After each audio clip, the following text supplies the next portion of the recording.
अस्सलामुअलैकुम, कैसे हैं आप लोग। उम्मीद है खैरियत से होंगे हमेशा की तरह। आज भी दिल से दुआ गो हूँ अल्लाह ताला ना सिर्फ हमेशा आप सबको अपनी हिफ्ज़ व अमान में रखे, बल्कि आप सब पे अल्लाह ताला की रहमत ख़ास हो। जो भी नेक ख्वाहिशात, नेक तमन्नाएँ हैं, वो सब की सब पूरी हों, और जो भी बीमार हैं अल्लाह ताला उनको सेहत कामला अता फ़रमाए। आमीन सुमा आमीन। दुनिया में सबसे कीमती तोहफ़ा जो होता है किसी के लिए भी, वो एक दुआ है। स्पेशली जब अपनी ज़ात से हट के, अपनी ख़ानदान, अपनी फैमिली, अपने माँ बाप से हट के किसी दूसरे के लिए दिल से दुआ की जाए, तो ये समझिए आपने उसको बेहतरीन तोहफ़ा दिया है। और एक ऐसा तोहफ़ा जिसमें कुछ भी आपको एक्स्ट्रा नहीं करना पड़ता, सिवाय इसके कि हाथ उठाएं या दिल ही दिल में किसी के लिए ऐसे कलमात अदा करें जिसका अजर आपको इस दुनिया में भी मिलेगा उस दुआ के बदले, और आखिरत में भी मिलेगा। जिस तरह ये प्रोग्राम जो मैं करता हूँ, मैं कई दफ़ा कह चुका हूँ, बार बार कहता रहूँगा, आगे भी कहता रहूँगा, मैं कोई नॉलेज वाला बंदा नहीं हूँ, मेरे पास कोई इतना इल्म नहीं है।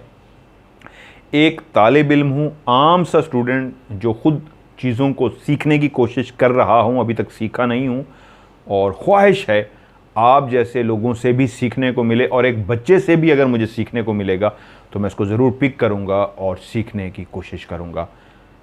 जो कुछ ऐसा सीखा जिससे मुझे लगा कि मेरी ज़ात को उससे फ़ायदा हुआ है, तो फिर दिल ने कहा अगर मैं इस चीज़ से इस तरह फ़ायदा उठा सकता हूँ, तो बाकी लोग इससे फ़ायदा क्यों ना उठाएं। क्योंकि मैं कहता हूँ दुनिया के तमाम ख़जाने बांट दिए जाएं तो ख़त्म हो जाएंगे, सिवाय एक ख़जाने का जिसका नाम है इल्म, जो जितना बांटेंगे उतना बढ़ता जाता है। तो इसलिए मैं कहता हूँ इल्म को बांटिए। मेरी ज़िंदगी स्ट्रगल करते हुए गुजरी है, हर तरह की स्ट्रगल की है मैंने। मैं चाहे मीडिया में भी आया हूँ, बहुत स्ट्रगल करके हूँ। एक बहुत ही बैकवर्ड इलाके से मेरा ताल्लुक़, जहाँ के लोग इतना आगे नहीं आ सकते। मैं फ़ख्र महसूस करता हूँ अल्हम्दुलिल्लाह, अल्लाह ताला ने इज़्ज़त दी इस तरह की कि आप जैसे मोहब्बत करने वाले बैठ के सुन रहे हैं, देख पा रहे हैं। ये इसलिए मुझे फ़ख्र है कि अल्लाह ताला ने कितने लोग थे जिनमें से मुझे चूज़ किया कि मैं अगर कुछ बोलता हूँ तो आप सुनते हैं, तो इसका मतलब है रहमत ख़ास है उस परवरदिगार की मुझ पर, जिसका मैं जितना शुक्र अदा करूँ कम है। इसी तरह जब स्ट्रगल की बात कर रहा हूँ, तो वो तमाम चीज़ें जो मैं अपनी लाइफ में सीख के आपको भी बता रहा हूँ, एक स्टूडेंट की हैसियत से मुझे फ़ायदा हुआ है। और जब से ये प्रोग्राम मैंने शुरू किया है, जितनी बातें सिखानी शुरू की है, वो बहुत सारे लोग जो मुझे फ़ीडबैक दे रहे हैं, कमेंट्स भी आप नीचे पढ़ें प्रोग्राम के नीचे, तो बाकायदा लिखा होता है कि अल्हम्दुलिल्लाह बहुत ज़्यादा फ़ायदा हुआ है। और मकसद क्या था इस प्रोग्राम का, कि आपको बहुत ज़्यादा फ़ायदा हो। जब ये प्रोग्राम शुरू हुआ तो मैं एक वही मुसलमानों के लिए इस प्रोग्राम को शुरू नहीं किया था, तमाम लोगों के लिए शुरू किया था, तमाम इंसानों के लिए शुरू किया। और ऐसा ही हुआ, जब ये प्रोग्राम शुरू हुआ तो बहुत सारे लोगों ने आके नीचे लिखा कि जी हमारा दीन तो ये है, हमारा मज़हब तो ये है, तो हमें ये चीज़ें पढ़ते हुए तो बहुत मुश्किल है। आयतुल कुर्सी हम कैसे पढ़ें, सूरह फातिहा कैसे पढ़ें, तो चारों कुल कैसे पढ़ें। तो आप कोशिश कीजिए हमारे लिए भी ऐसी लफ्ज़, ऐसी आयत जो आसान हो, छोटी सी हो, लेकिन मकसद उसका बहुत बड़ा हो। यानी कोई भी एक ऐसी आयत या ऐसा लफ्ज़ जिसके पढ़ने से बड़ी ख्वाहिश पूरी होती हो, बड़ा काम हम मुकम्मल कर सकें। यकीन मानिए, मैं आपको बाखुदा, बस इससे बड़ी बात नहीं हो सकती। मेरे जो अपने करीबी तरीन लोग हैं, वो भी जब मुझसे पूछते हैं कि ये अमल करना है तो बताएं कि ये क्या करें, तो मैं वही अमल उनको बताता हूँ जो आप लोगों को बताया। ऐसा नहीं है कि उनके लिए अलग है, आप लोगों के लिए अलग है, जो मैंने खुद किए हैं। क्योंकि एक बहुत करीबी थे, उनको मैं एक अमल बता रहा था, तो उन्होंने आगे से कहा ये तो आपने प्रोग्राम में भी बताया है। तो मैंने कहा तो उन्होंने कहा मुझे कोई हट के चीज़ें हैं। मैंने कहा अल्लाह के बंदे, यही ही तो हट के चीज़ें हैं। असल में शायद कुछ लोग ये समझ बैठे हैं जो हमें मज़हर मलिक दे, वो ख़ास चीज़ दे, तो लोगों के लिए वो आम है। आम नहीं है, ये ख़ास चीज़ें हैं। और फिर शुरू में मैं जो थोड़ी सी ये बात लंबी हो जाती है करता हूँ, तो इसलिए करता हूँ, तमाम फॉर एग्जांपल आपने गाड़ी भी चलानी है तो उसके रूल्स एंड रेगुलेशन आपको पता होते हैं, कैसे स्टार्ट करनी है, कैसे बैठना है, कैसे उसका पानी चेक करना है, फलां फलां फलां फलां बहुत सारी चीज़ें हैं, ड्राइविंग के असूल है। उसके बाद जब जिस रोड पे चलाना है उस रोड पे कैसे चलाना है, कानून को नहीं तोड़ना, इशारों को नहीं तोड़ना, ऐसे बहुत सारी बातें आप सीखते हैं। नहीं तो क्या होगा, हादसा, खौफनाक हादसा। इसी तरह अगर आपके पास चाबी नहीं है, गाड़ी है, आप चला ही नहीं सकते। अब इतनी बड़ी गाड़ी तो मौजूद है आपके पास, एक छोटी सी चाबी नहीं है, गाड़ी नहीं चलेगी। तो इसलिए आपके पास एक बड़ा वजीफ़ा आ जाए लेकिन एक छोटी सी आप मिस्टेक कर रहे हैं, यानी आपके पास चाबी नहीं है, तो आप मकसद पूरा नहीं कर सकेंगे। आज भी मैं एक छोटी सी आयत बताने जा रहा हूँ जो बहुत बड़े मकसद के लिए इस्तेमाल होती है, लेकिन बात कुछ क्या है, अब समझाता भी आया हूँ, कोशिश करूँगा आगे भी आसान लफ्ज़ों में समझा सकूँ। मुख्तलिफ़ मसाइल के साथ मुझे लोग सवाल पूछ रहे हैं, तो मेरी ख्वाहिश ये होती है ये 50, ये 500, ये 5000 लोगों ने ये जो बात पूछी है, कोशिश करूं इन सब का एक ही जवाब दूं जो सबके लिए कारआमद हो। यानी कि एक ही ऐसा अमल बताऊं, ऐसी आयत बताऊं, ऐसा लफ्ज़ अल्लाह ताला का इसमें आज़म बताऊं जो सब पढ़ लें तो सबके मकसद उसमें पूरे हो जाएं। लेकिन उससे भी पहले जो अहम तरीन चीज़ है, जो मैं पहले भी कही आज फिर कहूँगा, वो ये है, जब तक यकीन कामिल नहीं होगा, जब तक आपका 110% एक जुमला बोला जाता है, एक अदा किया जाता है, जिसका मतलब होता है 100 में से 100% यकीन, 99.999 भी यकीन है फिर भी काम नहीं होगा। क्यों? क्योंकि 100 में से 1 पॉइंट कम है, 1 पॉइंट भी नहीं, 99.999 है, यानी पॉइंटों से भी बहुत बात नीचे चली गई है। लेकिन 100 में से अगर 100% ही आपको यकीन है तो फिर आपका काम हो जाएगा। इसको मैंने कई दफ़ा आपको समझाया, नेगेटिव एनर्जी, पॉजिटिव एनर्जी, ये दोनों मौजूद हैं। ये डिपेंड करता है आप लोगों के ऊपर कि किस एनर्जी को आप अपने साथ लेके चलना चाहते हैं, पॉजिटिव एनर्जी को या नेगेटिव एनर्जी को। अगर आप अपने साथ पॉजिटिव एनर्जी को लेके चलेंगे तो वो काम जिनमें रुकावटें आ रही हैं, जिनमें मसले आ रहे हैं, जिनमें प्रॉब्लम आ रही है, जिनमें इश्यूज आ रहे हैं, वो खुद ब खुद हल होते जाएंगे। आप अपनी एनर्जी से, आप अपनी ताकत से, आप अपने यकीन से, बिलीफ से, कॉन्फिडेंस लेवल से, आप अपनी जस्तजू से, आप अपने टारगेट से उसको अचीव कर लेंगे, उसको हासिल कर लेंगे, उस मकसद को पा लेंगे। नेगेटिव एनर्जी को हटाते हुए उस पॉजिटिव एनर्जी के ज़रिए आगे बढ़ते जाएंगे, यहाँ तक कि आप अपने मकसद में कामयाब हो जाएंगे। और दूसरा, आपके साथ अगर नेगेटिव एनर्जी है या आप मायूस हैं, आप नाउमीद हैं, पहले से ही ये सोच बैठे हैं होता है या नहीं होता, तो ये नाउमीदी है। एक सोचने का लेवल है होगा, आपको पता ही नहीं कैसे होगा, नहीं पता, तो फिर आप कैसे इतने यकीन से कह रहे हैं होगा, बस होगा, ओ भाई कोई रीज़न नहीं है, होगा। तो एक ये लेवल है। और दूसरा लेवल है, जी देखें मैंने सोचा है, अकल से काम लिया है, दिमाग से सोच के मैं बता रहा हूं ये तो नहीं हो सकता, नहीं होगा। इस लेवल पे आके जब आप सोच रहे हैं होगा, कैसे होगा नहीं पता, बट होगा, और इस लेवल पे आपने अपनी अकल को इस्तेमाल कर लिया और अकल ने बताया भाई ये हो ही नहीं सकता, तो ये दो फर्क हैं। इसी तरह कुछ टारगेट जब हम ज़िंदगी के बनाते हैं और उनको हमने अचीव करना होता है, तो फिर ये नहीं सोचना कि यूं होगा, यूं होगा, यूं होगा, फिर ये कैसे होगा। उस गुत्थी को सुलझाने की कोशिश करने लगते हैं तो पता लगता है कि यार ये तो मुश्किल है, ये तो नहीं होगा। दूसरी तरफ का लेवल क्या है कि ये करके दिखाना है। यहाँ पे गुत्थी सुलझाई जा रही है कि यूं होगा तो फिर यूं होगा, यूं होगा तो फिर यूं होगा। यहाँ पे क्या है, जो भी होगा करके दिखाना है। गुत्थी की तरफ गए ही नहीं, सोचा ही नहीं क्या करना है, टारगेट बना लिया, ये सोच लिया, ज़िंदगी का मकसद बना लिया, ये करके दिखाना है। तो फ़र्क क्या आ गया, यहाँ पे दिमाग ने आपको आगे बढ़ते हुए कहना है हाँ ये तो पहले सोचा था, ये तो रुकावट आनी थी सो आ गई है, बड़ा जीनियस हो के आपने सोचा और आ गई है। और यहाँ क्या, रुकावट आने दो, ऐसी की तैसी रुकावट की, आगे बढ़ना है। आगे रुकावट हट गई, फिर आ गई, फिर उसको हटा दिया, फिर आ गई, फिर आगे बढ़े गए। तो इस जगह पे आपने अपने मकसद को हासिल कर लिया, इस जगह पे खुद ही आपने आपको सेटिस्फाई कर दिया, हाँ हाँ ये तो रुका ही काम, इसलिए पहले ही हमने सोच लिया था। तो इसलिए मैं ये आपको बात समझाता होता हूँ, आप जिंदगी में कोई भी काम करें तो एक बात याद रखें, ये जो है ना, ये दिमाग आपका, इसी ने सब कुछ करना है। छठी हिस्स का जो लफ्ज आप इस्तेमाल करते हैं तो वो असल में आपने अपने आप को यकीन कामिल बना दिया, आपने पूरा confidence, full energy, positive energy लगा दी कि मेरी छठी हिस्स कह रही है। तो उस वक्त आप प्रेडिक्शन दे रहे होते हैं, उस वक्त आप समझिए पहुंची हुई हस्ती बन चुके होते हैं कि आपने कह दिया होके रहेगा। अगला आपसे पूछता भी है यार कैसे होगा, मैं कह जो रहा हूं, मेरी छठी हिस्स ने कह दिया है।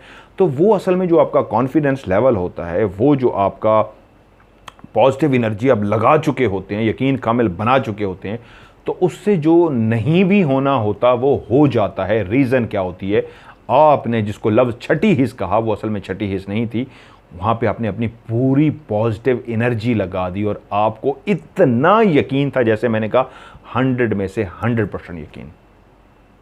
फ़र्क क्या है, आप उसको सिर्फ लफ्ज़ दे रहे हैं छठी हिस्स, असल में आपको 100% यकीन हो चुका है। जब आपको 100% यकीन हो चुका है तो वहीं पे आप पॉजिटिव एनर्जी को भी लगा रहे हैं। और दूसरी तरफ मैं आपको समझा चुका हूं कि वहाँ पे क्या है, वहाँ पे आपने कैलकुलेशन की, आपने ये सोचा, वो सोचा, वो सोचा, वो सोचा। ज़िंदगी में वो तमाम लोग जो किसी मकाम पे पहुँचे हैं, किसी ओहदे पे पहुँचे हैं, उनने अचीवमेंट ली है, नाम बनाया है, बड़े बड़े लोग हैं, अगर आप उनकी स्टोरीज़ को पढ़ें और उन्हीं की अपनी ज़बानी सुने तो आपको बताएंगे जब हमने शुरू किया तो ये इशू आया, ये आया, ये आया, ये आया। कोई ऐसे नहीं है कि उनको पकी पकाई मिल गई और उन्होंने नाम बना लिया, नहीं, उनको इतने इश्यूज़ आए, लेकिन आगे वो खुद ही अपनी ज़बान से बता रहे होते हैं कि जब ये इश्यूज़ आ रहे थे तो हम उसी वक्त और मजबूत होते थे। रुकावट आती थी तो बजाय हम मायूस होने के, डिसहार्ट होने के, नाउमीदी पैदा करने के, और अपनी पॉजिटिव एनर्जी लगाते थे, हम और ज़ोर लगाते थे, हम और मेहनत करते थे। उनकी वर्डिंग वहाँ पे होती है, हम और मेहनत करते थे। और जब ये मसला आता था तो फिर हम और स्ट्रगल करते थे। जब ये मसला आता, यानी कि रुकावटें उनको भी आ रही थी, लेकिन क्योंकि उनका एक टारगेट था, करके दिखाना है, ये वाला नाम कमा के रहना है, इस मिशन को कंप्लीट करके रहना है, तो जितनी भी रुकावटें थी वो इसलिए, पहली रुकावट अबूर की, दूसरी उससे बड़ी थी, उसको भी अबूर किया, तीसरी उससे भी बड़ी थी, उसको अबूर किया, चौथी उससे भी बड़ी परेशानी, रुकावट, मुसीबत थी, उसको भी अबूर किया। इसलिए कि हर मुसीबत के सामने आने पे उनका जोश, उनका वलवला, उनकी कारकर्दगी, उनका पॉजिटिव एनर्जी को जोर लगाना, उनका और हिम्मत पैदा करना अपने अंदर, और हौसला उनका बढ़ जाता था। यानी रुकावट आई है 10% तो उन्होंने हौसला भी अपना बना लिया मज़ीद 20%। रुकावट आई है 50% बड़ी तो उन्होंने क्या किया, उस वक्त 50% हौसला नहीं बढ़ा, 80% हौसला बढ़ गया, तो उस 50% को उन्होंने उड़ा दिया, आगे बढ़े।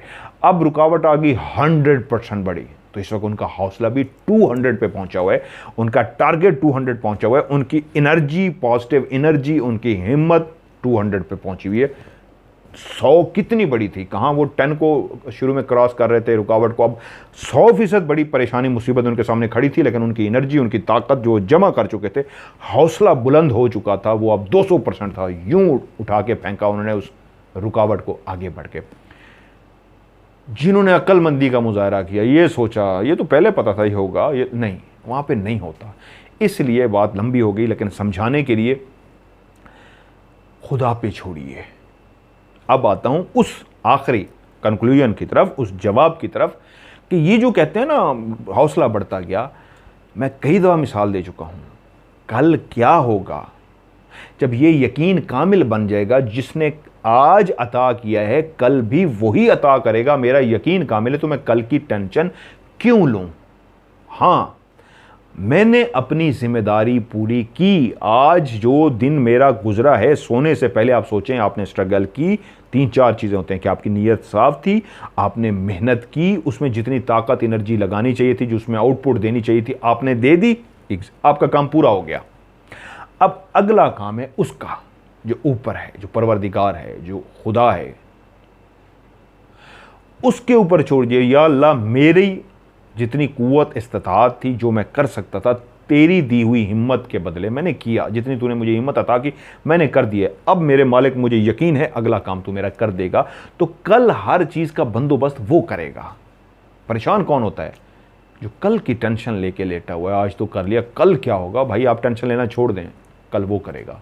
जिस दिन आपका ये बन जाता है, मैं आपको बार बार कहता हूँ, ये मेरी अपनी ज़िंदगी के एक्सपीरियंस है, मैं कोई बड़ी तोप चीज़ नहीं हूँ, मैंने कभी ये नहीं कहा ना कहूँगा, मैं एक आम सा बंदा हूँ। ज़िंदगी को उसी तरह एंजॉय करता हूँ जिस तरह आप लोग करते हैं। मैं गाना भी सुनता हूँ, मैं फ़न भी करता हूँ, डांस भी करता हूँ, हल्ला गुल्ला भी करता हूँ, शरारतें भी करता हूँ, इबादत भी करता हूँ। सबसे अहम काम, लोगों से प्यार करता हूँ, किसी को ओए करके नहीं बुलाता, बच्चे करके बुलाता हूँ। मैं ये अपनी तारीफ़ नहीं कर रहा, चाहता हूँ आप भी ऐसी नेचर अपनाएंगे तो खुदा की रहमतों को देखिए कैसे बरसती हैं आपके ऊपर। 3 दिन पहले मैं ऐसे वॉक पे निकला हुआ था माल टाउन में, तो एक साहब बाइक से गुजरे, उन्होंने मुझे देखा तो मैंने मास्क लगाया हुआ था। वो बाइक से मुड़ के आए काफ़ी दूर से, और जैसे आके रुका तो मैं अलर्ट भी होना होता है कि आपको पता है हालात ऐसे होते हैं, लेकिन माल टाउन फिर भी सेफ़ है। तो मैं कहा जी मज़हर मलिक, मैं कहा जी बिल्कुल, तो मैं आपका बहुत बड़ा फ़ैन हूँ। मैं कहा जी बहुत बहुत शुक्रिया, अल्लाह ताला आप खुश रखे। ये बताइए मुझे पहचाना कैसे आपने, क्योंकि मेरे मुंह पे मास्क लगा हुआ था। उस बंदे ने खैर बताया जी मैं बस जब चाहत होती है तो बंदा पहचान लेता है। मैंने कहा ये चाल वही है, ये वही बंदा है। जब मुझसे बातें करने लगे तो उन्होंने एक जुमला कहा, मुझे बहुत खुशी हुई जुमले पर। उन्होंने कहा मदर साहब जो आप टीवी पे नज़र आते हैं ना, आप उससे ज़्यादा कहीं अच्छे हैं, सामने तो उससे भी ज़्यादा बहुत अच्छे हैं। मैं कहा जी कैसे? उन्होंने कहा यार आप जो बातें कर रही होती हो आप तो सचमुच वैके वैसे हैं। मैंने कहा कैसे कहना है? अभी इतनी देर मैंने 5 मिनट रोड पे ही खड़े हो गए, आपसे बातें करके अंदाज़ा हुआ तो आप तो भाई नेचर ही ऐसे हैं। मैंने कहा हाँ यार मैं ऐसा ही हूँ, फ्रेंडली। कहते हैं आपके में कोई बनावट नहीं, आपने कोई फोंफा नहीं, आप सादा से बंदे हैं। ये जो सादगी है ना, हर बंदे से प्यार करना, हर बंदे से प्यार बांटना, इसमें रोड़े अटकाए जाएंगे, तकलीफ़ें पहुँचाई जाएंगी, लोग बुरा भला कहेंगे, कहने दें यार, उनके कहने से मैं बुरा हूँ होने दें, छोड़ दें इनको। आप जब लोगों से प्यार करेंगे ना, यकीन मानिए अल्लाह की ज़ात आप पे रहमत बरसाएगी, रहमत, अल्लाह की रहमत आएगी आपके ऊपर। इसलिए मैं बार बार कहता हूँ किसी का दिल मत दुखाइए, सबसे प्यार कीजिए, छोटे से बड़े से बुज़ुर्ग से प्यार कीजिए। यकीन मानिए इतना अता होगा कि आप सोच भी नहीं सकते। इबादत तो सारे करते हैं ना, और करनी भी चाहिए, ये तो कहने की ज़रूरत नहीं है ना। आप माशाअल्लाह हर बंदे को पता है भाई इबादत तो करनी है, लेकिन उससे भी बढ़ के है किसी का दिल नहीं दुखाना। दुआएं लेनी, अगर बद्दुआ ले ली तो इबादत भी नहीं बचा सकेगी जब तक वो बद्दुआ देने वाला, वो ना खुश होने वाला आपको माफ़ नहीं करेगा। जब तक वो माफ़ी नहीं देगा तो ये इबादत भी आपको नहीं बचा सकेगी। क्योंकि एक तरफ हर मज़हब में अपने रब, अपने अल्लाह, अपने खुदावंद, जितने भी नाम हैं मज़ाहिब के, उनके आपके आगे आप सजदा करते हैं या माथा टेकते हैं, जो भी आपका एक अंदाज़ है इबादत का, उसमें अगर एक तरफ उसकी मखलूक को दिल दुखा के आ रहे हैं, तकलीफ़ पहुंचा के आ रहे हैं, बुरा करके आ रहे हैं, दूसरी तरफ माथा भी टेक रहे हैं, तो वो ज़ात नहीं जानती कि माथा टेक के जाके फिर इसने बुरा काम करना है, फिर आके टेकना है, तो उसको आपके माथे की ज़रूरत नहीं है। ये आपकी इबादत नहीं, आदत है। जो इबादत आपके किरदार को ना चेंज कर सके वो इबादत नहीं, आदत है। बहुत खूबसूरत जुमला है। जो इबादत आपके किरदार को ना चेंज कर सके वो इबादत नहीं, आदत है। इसलिए आदत नहीं बनानी कि नमाज है पढ़ ली, नहीं, कोई भी इबादत है, आप किरदार मजबूत कीजिए, हुस्न इखलाक पैदा कीजिए, ऐसी मोहब्बत बांटिए कि लोग आपके पीछे भी कहेंगे यार बंदा बड़ा अच्छा है। तो ये अदा अल्लाह ताला को बहुत पसंद है। बातें इसलिए करता हूँ, आपने अपनी आयात के अंदर तासीर पैदा करनी है तो ये नेचर भी आपको बनानी पड़ेगी। अगर कोई शख्स इस वीडियो को देख के कह रहा है कि मज़हर मलिक ने इतनी लंबी बात कर ली, यार ठीक है, मैं आपको वही लफ्ज़ बता देता हूँ, उस लफ्ज़ की तासीर नहीं मिल सकेगी आपको। आप पढ़ते रहेंगे और आप कहेंगे यार हुआ तो है नहीं, ये क्या उसने बता दिया। तो वो कैसे होगा? उसके अंदर करंट, बिजलियाँ, उसके अंदर वेव्स, उसके अंदर वो ताकत, एनर्जी, उसके अंदर शुआएं कैसे निकलेंगी कि फौरी जाके आपका काम होगा। तो इन बातों को जिनको मैंने शुरू में किया है, इन पे अमल करना होगा। जिस तरह गाड़ी चलाने के मैंने कहा ना, बहुत सारे असूल हैं, सिर्फ ये नहीं है स्टीयरिंग पकड़ लिया और आपने चलानी शुरू कर दी, नहीं, उसके रूल्स हैं, रूल्स एंड रेगुलेशन है। इसी तरह जो आज इसमें आज़म में आपको बताने जा रहा हूँ, ये है कोई भी बड़े से बड़ा काम। आज तमाम मज़ाहिब के लोग अगर किसी वजह से भी परेशान हैं, शादी की वजह से हैं, सफ़र करना चाहते हैं, इम्तिहान देना चाहते हैं, बीमारी से छुटकारा पाना चाहते हैं, कर्ज़ से छुटकारा पाना चाहते हैं, दुश्मन से तंग हैं, कोई एक और नेक मकसद है, कोई भी दौलत कमाना चाहते हैं, अपना घर बनाना चाहते हैं, अपनी गाड़ी, बैंक बैलेंस, कुछ भी दुनियावी या आखरत की ख्वाहिश रखते हैं। आखरत की भी होती है कि जी या अल्लाह मुझे जो मौत नसीब हो वो इस तरह की नसीब हो, या अल्लाह मैं तेरा एक नेक बंदा बन जाऊँ, या अल्लाह मैं तेरा एक ऐसा बंदा बन जाऊँ जिसको तू पसंद करे, ऐसी ख्वाहिशात। तो उसके लिए आपने इन बातों पे अमल करना है। जो मैंने आज, इतनी बात लंबी होगी, जब इन बातों पे अमल करके आप इस लफ्ज़ को पढ़ेंगे जो एक इसमें आज़म है, जो है या लतीफ़ो। या लतीफ़ो, लतीफ़ एक लफ्ज़ भी है, उर्दू का नाम भी होता है, अक्सर लोगों का लतीफ़ नाम होता है। तो ये या लतीफ़ो, लतीफ़ से फ़ो, या लतीफ़ो, ये अल्लाह ताला का एक नाम है, इसमें आज़म। ये एक ऐसा तासीर रखने वाला। अच्छा, थोड़ी सी और बात कर दूं, तमाम जो नाम हैं उनकी अपनी अपनी तासीर है, उनके अंदर से एक वेव्स, शुआएं, बिजलियां से निकलती हैं। और जब किसी मकसद को दिमाग में, दिल में रख के आप उस इसमें आज़म को पढ़ते हैं, जिस तरह या कहारो है, जिनात से तंग है, बड़े से बड़े जिनात से आप परेशान हुए पड़े हैं, कोई आमिल बाबा कुछ नहीं कर सका, या कहारो पढ़ेंगे तो उसकी एक अपनी तासीर है, तो वो जिनात भागेंगे। जिनात को भगाने के लिए 100 और तरीके हैं, या कहारों से भी भागेंगे। हामीम ला युनसरूना, उससे एक और मिशन है। तो जो या लतीफ़ो है, ये है किसी भी बड़े से बड़े नेक मकसद के लिए, दौलत, इज़्ज़त, शोहरत, पैसा, मकान, कर्ज, दुश्मन से छुटकारा, सफ़र, शादी, खुशी, गमी, कुछ भी है ख्वाहिश, तो उस ख्वाहिश को दिल में रख के आपने रोज़ाना 129 मरतबा तस्बीह, फिर मैं अपनी इधर नहीं रखता क्योंकि मैंने एक जगह रखी हुई है, तस्बीह के ऊपर आपने 129 मरतबा आपने या लतीफ़ो पढ़ना है। कुछ दिनों तक आपका मकसद पूरा हो जाएगा। अगर नहीं हुआ, काम बड़ा है, क्योंकि काम की नोयत पे डिपेंड करता है। आपने पहाड़ की चोटी सर करनी है तो उसके लिए 5000 कदम चल के जाना है, आपने सामने रोड क्रॉस करना है तो उसके लिए 25 कदम चल के जाना है। इस तरह डिपेंड करता है ना आपका काम कितना बड़ा है। तो इस तरह इसकी 3 स्टेजेस हैं। क्या? या तो रोज़ाना 129 मरतबा एक तस्बीह पढ़ लीजिए, आपका जो भी मकसद है दिल में, उसको तस्बीह के बाद अल्लाह ताला से मांग लीजिए।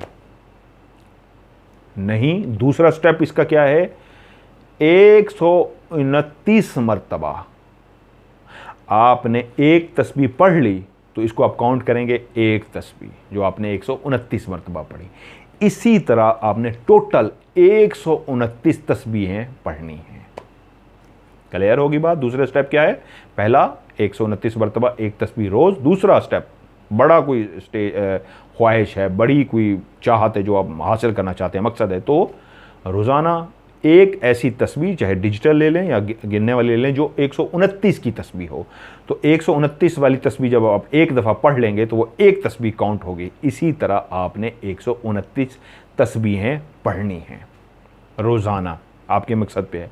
अच्छा, अब आते हैं, एक ऐसा पेशेंट है जो आखिरी कैंसर की स्टेज पे पहुंचा हुआ है, बचने के चांसेस नहीं हैं, इससे भी खौफनाक कोई इशू है जो बहुत बड़ा, जो नाउम्मीद हो चुका है, और वो कहता है कोई भी कसर मैंने नहीं बाकी छोड़ी, हर तरह का कोशिश कर ली, फिर भी कामयाब नहीं हुआ।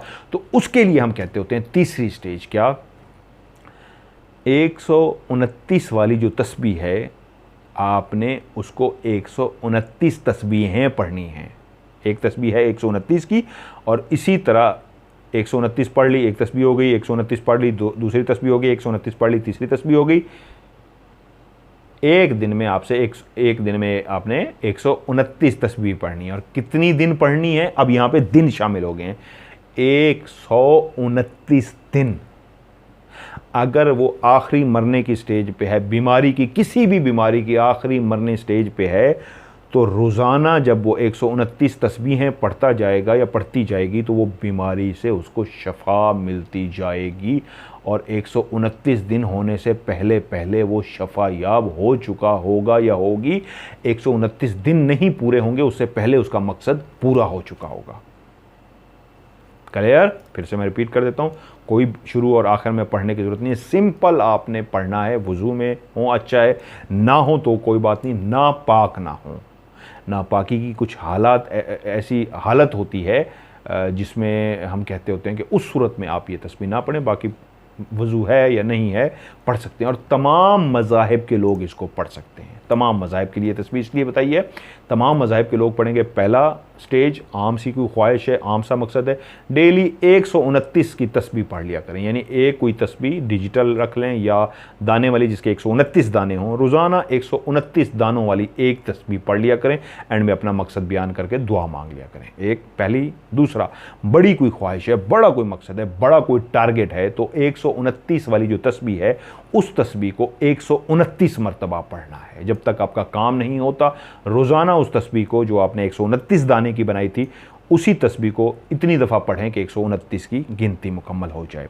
जब आपका काम हो जाए आप उसको रोक दें, और जब आप तस्बीह पढ़ लें तो उसके बाद दिल में ख्वाहिश रख के दुआ मांग लें। तीसरी स्टेज क्या बताई है? यही सेम दूसरा तरीका जो अभी बताया है कि 129 की तस्बीह हो आपके पास और उसको आपने 129 मरतबा पढ़ना है। और तीसरे में क्या करना है? सिर्फ एक चीज़ ऐड हो जाएगी कि 129 दिन तक पढ़ना है। यही अमल, क्या? 129 के दानों वाली तस्बीह या डिजिटल तस्बीह को हाथ में लेके 129 जब पढ़ लेंगे, एक काउंट करेंगे, फिर इसी तरह दूसरी करेंगे, दूसरा काउंट करेंगे, और जब 129 तस्बीह मुकम्मल हो जाएंगी तो उस दिन का अमल मुकम्मल हुआ। और रोज़ाना इस अमल को दोहराना है 129 दिन तक। ये उनके लिए जिनका बहुत बड़ा कोई मकसद हो, तो वो भी मकसद पूरा हो जाता है। लेकिन कोई भी अमल, कोई भी वजीफ़ा, उसकी तासीर, उसका अमल जलाली जमाली, बहुत सारी इसकी तासीर है, वो हासिल करने के लिए आपको लाजमी उन रूल्स पे यकीन कामिल पे, उन तवक्कल पे, उन मिशन पे, जो मैंने अभी शुरू में कहा है, आपको लाजमी पर अमल करना पड़ेगा। जब आप उन चीज़ों पे अमल करेंगे तो खुद ब खुद आप जिस मकसद के लिए जो अमल कर रहे हैं 100% उसका रिज़ल्ट ले लेंगे। प्रोग्राम के आखिर में जी एक बात मैं लाजमी करूँगा, मैं एक नया चैनल बना रहा हूँ जिस पे ये वज़ाइफ वाला प्रोग्राम है, जितने भी हैं ये मैं उस पर शिफ्ट कर रहा हूँ। तो आप सबसे रिक्वेस्ट करूँगा, जैसे ही वो मैं चैनल अभी कुछ दिनों तक बनाता हूँ, तो आप तमाम लोग उस नए चैनल को सब्सक्राइब कर लें। और नेक्स्ट वीडियोज़ जो हैं इस तरह की जो वज़ाइफ के हवाले से हैं, वो सारी आपको उस नए चैनल पे मिलेंगी। तो इंशाल्लाह मज़ीद आपकी कोई इस तरह की आपके सवाल जो है, प्रोग्राम वो जुमे वाले दिन आपका होगा, वो भी आपके सवाल भी, और ये जो बुध को होता है, ये दोनों जो हैं शिफ्ट हो जाएंगे नए चैनल पे। और आप सवाल पूछना चाहते हैं वो भी आप भेजिए, इंशाल्लाह आपके सवाल का भी मैं जवाब दूंगा। कोई वजीफ़ा, कोई अमल आप कहेंगे, इंशाल्लाह वो भी आपकी ख्वाहिश पे नेक्स्ट आपको इंशाल्लाह बता दूंगा। सो आज के प्रोग्राम से मदर मलिक को दीजिए इजाज़त। अपना ढेर सारा ख्याल रखिएगा। खुदा हाफिज़।